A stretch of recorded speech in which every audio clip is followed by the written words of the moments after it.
বীর মুক্তিযোদ্ধা অ্যাডভোকেট ফজলুর রহমানের জানাজার নবীর দুশমনরা পড়ার দরকার নাই। তার জানাজা পড়বে আশিক রাসূল সুন্নি আলেমরা, ঠিক কি না? আমাদের কিশোরগঞ্জের ফজলুর রহমানের কাছে ভণ্ড বাটপার কিশোরগঞ্জের ওই চূড়ান্ত বেয়াদব ফজলুর রহমানকে স্পষ্ট করে বললাম, তোর মতো বেয়াদব গত 100 বছরে বাংলাদেশে জন্মায় নাই। তার মধ্যে নিয়ে দেখি জুতার মালা দেয়।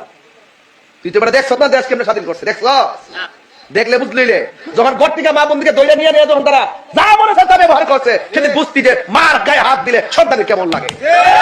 জনাব গিয়াসউদ্দিন তাহিরি সাহেব, তিনি আমার সবচেয়ে প্রিয় ব্যক্তি, এখন সবচেয়ে প্রিয় ব্যক্তি। আমি বললাম আপনার ওয়াজ শুনলে আমি কান পেতে থাকি। ভাই পা চাটার একটা লিমিট থাকে, পা চাটতে চাটতে পার স্যান্ডেলের তলে যে গু ছিল সেটাও খেয়ে ফেলতেছে। অর্থাৎ যারা নামদারি সুন্নি এরা ফজু পাগলাকে নিয়ে এমনভাবে তাকে মাথায় উঠাচ্ছে, মনে হচ্ছে যে তার পার তলে জুতা সহ সে তারা চেটে ফেলবে, মানে এত নোংরামি শুরু করছে। অর্থাৎ ফজু পাগলা কিন্তু শুধু কওমি অঙ্গনের আলেমদের বলে নাই, তার কথার দ্বারা বোঝা যায় যে সে মানুষ, অর্থাৎ সে মুসলমানও না হিন্দুও না।